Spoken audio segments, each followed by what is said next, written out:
¿Qué tal? Buenas noches, bienvenidos a Ciudad 25, este espacio de entrevista, de debate, de discusión. Hoy vamos a tocar el presupuesto de egresos del 2026. En la política, si no hay dinero, pues no hay política y eso se define en la Cámara de Diputados. Es realmente el trabajo más importante de todo el año legislativo. De ellos, los diputados, ellas, las diputadas federales, por quien todos y todos votamos. Quiero dar la bienvenida al diputado Mario Carrillo Cubillas, diputado federal por Morena. Bienvenido, diputado. Hola, ¿qué tal, Rodrigo? No, al contrario, buena noche. Un gusto estar aquí. Gracias, Mario. Pues sí se votó fast track el presupuesto. Se estimaba que pudiera llegar hasta el día 15 de noviembre, en días pasados, pero para el 6 de noviembre Morena lo votó. Sí, no tan en fast track porque sí hubo análisis, hubo espacio a la discusión. De hecho, hubo ahí reservas que pudieron redirigir el presupuesto, algo que no había pasado de esa manera en la legislatura pasada. Esto lo que a nosotros nos dice es que hay una apertura en la administración de la doctora Claudia Sheinbaum Pardo para escuchar las voces de quienes podemos observar de cómo mejorar el gasto de la Administración Pública Federal. Entonces, la verdad es que nosotros estamos muy contentos. Son cerca de 10 billones de pesos. Es un presupuesto histórico para las y para los mexicanos, lo que aprobamos en Cámara de Diputados y evidentemente en busca de generar bienestar para todas y todos. Estás hablando cerca de un 6% de crecimiento del presupuesto comparado con el del año pasado. Es un presupuesto cuyo crecimiento es menor a la inflación. En términos reales es un presupuesto un poco menor al que se ejerció en este año 2025. Eso genera límites. En el presupuesto, la ley de la cobijita, si jalas la cobijita para acá, desproteges por allá. Hay dependencias, entidades que ganan, otras que pierden. Y mencionabas algo interesante. La chamba de los diputados en sus distritos es precisamente este debate, el del presupuesto. Porque es cuando el diputado con habilidad puede etiquetar presupuesto para lograr esta obra de infraestructura que me pide la gente del distrito, municipio donde yo tengo representados. Este programa social te tiene que dirigir para acá. ¿Y sí sentiste entonces apertura? Porque es cierto, no había sucedido, no había habido reservas. Se votaba rapidísimo el alzamanos, como lo pedía el expresidente de la República, y va para adelante. Sí, claro que hubo apertura. De hecho, Hacienda lo que nos presentó fue un plan bastante interesante. A ver, del total, cerca del 30% se va para gasto federalizado. ¿Esto qué quiere decir? El gasto que se va para que los estados, los 32 estados de la República, incluida la Ciudad de México, puedan ejecutar este gasto. De ahí, si nosotros empezamos ya a diseccionar un poco el presupuesto entre gasto programable y no programable, dentro del programable, la tercera parte se va para los 5 ejes estratégicos de la administración de la presidenta, de la doctora Claudia Sheinbaum Pardo, que es educación, infraestructura, salud, los proyectos de bienestar y seguridad.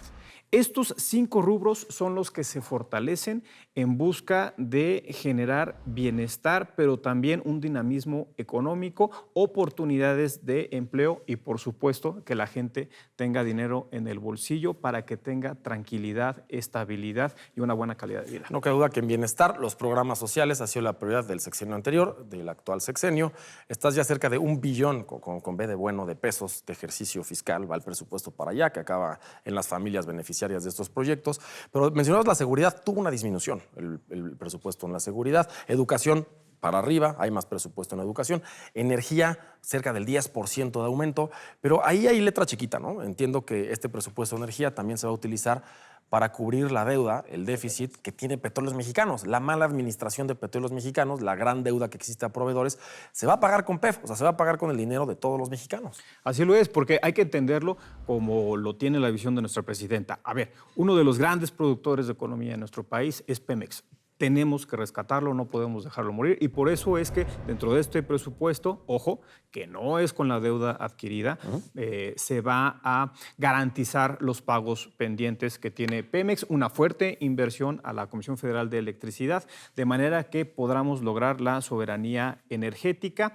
En términos reales, aunque se ve una disminución o podría percibirse una disminución para la Secretaría de Seguridad y Protección Ciudadana, la verdad es que también se está fortaleciendo la Guardia Nacional. Y hay que recordar que el año pasado, a nivel legislativo, nosotros hicimos cambios para que fuera el secretario de Seguridad y Protección Ciudadana, que hoy es Omar García Harfuch, el que arme la estrategia de seguridad nacional, que también incluye a Guardia Nacional. Entonces, si lo vemos ya de manera integral o global, los términos o la inversión en seguridad, de hecho, está creciendo. Y un rubro fundamental que Morena ha tratado los últimos 16 meses ya, que es el Poder Judicial. Hubo una reforma judicial, hubo una elección judicial y hoy los diputados decidieron bajar el presupuesto, cerca de 15,000 millones de pesos al Poder Judicial. ¿Esto no puede ser pues, ponerle trancas al desarrollo de este nuevo Poder Judicial?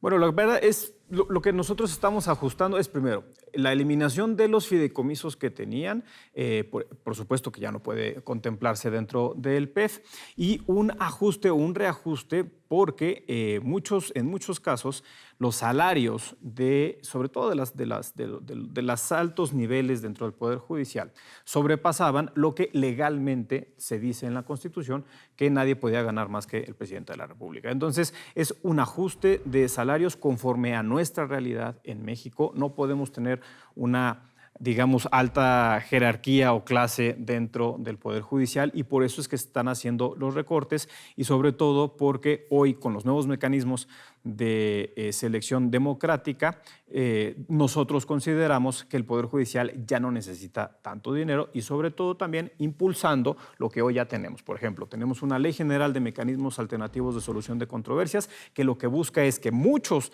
de los temas que llegan a los juzgados puedan resolverse previo a primera instancia jurisdiccional.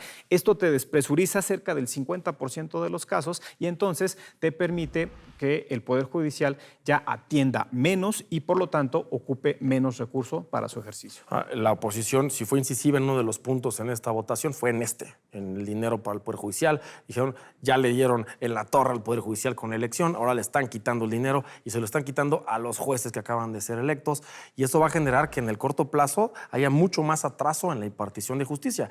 Eso sería un menoscabo importante tanto para el Estado de Derecho como la inversión, como la propia seguridad pública. ¿Ustedes ya tienen calculado que eso no va a suceder? Bueno, lo que pasa es que si nosotros, digamos, buscamos alternativas para que no se sature el Poder Judicial, entonces ya no vamos a necesitar tanto dinero. A ver, los sueldos y los salarios no van a modificarse, lo único que se modifica son las prestaciones y esas son las que sí se pueden ajustar y las teníamos que ajustar. Bien decía el expresidente López Obrador, no puede haber gobierno rico con pueblo pobre. Entonces, esto es lo que le tratamos de hacer ver a la oposición, que estamos utilizando las herramientas que nos permite lo que legalmente ya nosotros aprobamos. ¿Para qué? Para que no lleguen tantas controversias al Poder Judicial y que realmente el Poder Judicial de la Federación pueda atender un cierto número de casos muy específicos, muy especiales, como los que se resuelven en la Suprema Corte de Justicia de la Nación, pero que la mayoría de los casos pueda resolverse en tribunales locales o, por supuesto, que a través de estos mecanismos alternativos de solución de controversias puedan incluso atenderse previo a una instancia jurisdiccional. Mencionamos la infraestructura, es uno de los rubros vitales para el desarrollo económico de nuestro país. Y si hacemos un comparativo en números, pensando hace 10 años, 2023, 2024, 2025, comparado con 13, 14, 15, 2013, 14, 15, el presupuesto de mantenimiento carretero de la entonces SCT era de alrededor de 30,000 millones de pesos. ¿Qué quiere decir eso? Las carreteras libres de peaje, donde transita el pueblo porque no cuesta, tenían un presupuesto anual de cerca de 30,000 millones para bachearlas, para mejorarlas. En el sexenio de López Obrador, todo el sexenio, en 6 años solamente tuvieron 30,000 millones, o sea, una sexta parte al año. Eso de manera natural genera un importante deterioro en las carreteras libres de peajes del país. No hay más. Eso quiere decir que ya está el gobierno federal a punto de decir, ya no tengo que dar mantenimiento carretero, ya tengo que hacer reconstrucción carretera.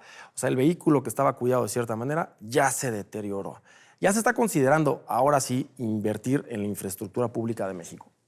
Sí, una de las grandes prioridades, como lo comenté para la doctora Sheinbaum, es los proyectos de inversión en infraestructura, por supuesto, en las vías de comunicación, en las federales, por supuesto, porque es lo que mueve al país conjuntamente con inversiones también de vías terrestres que tienen que ver con ferroviarias, para poder ser un atractivo de polo de inversión y, sobre todo, rescatando el proyecto del tren interoceánico, que va a ser una opción al Canal de Panamá. Entonces, lo que identificó la presidenta, la doctora Claudia Sheinbaum, es que necesitamos un hub de inversión, tanto carretera como ferroviaria, para ser opción.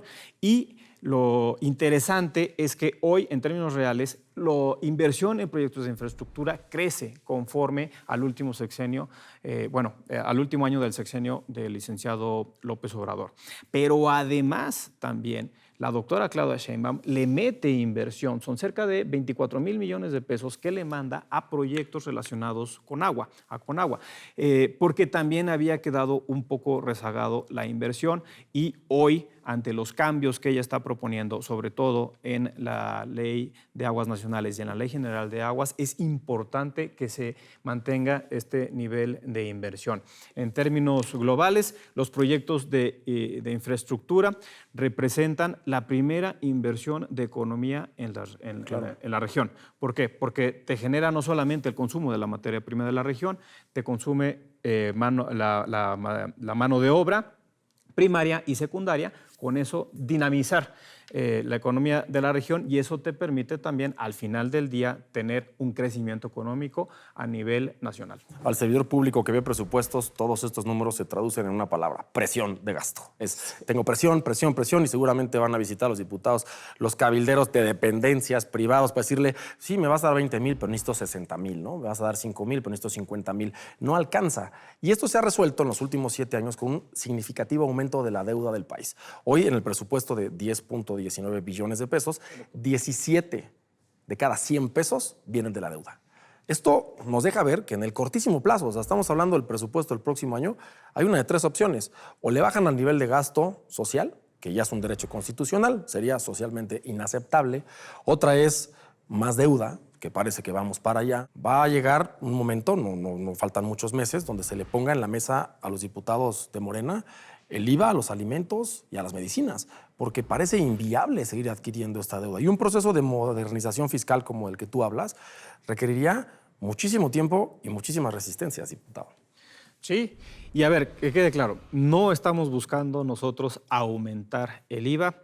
Que si buscamos es, sobre todo, por ejemplo, hay algunos alimentos que habría que revisarse, porque los alimentos que no se pueden tocar son los que la tierra nos da.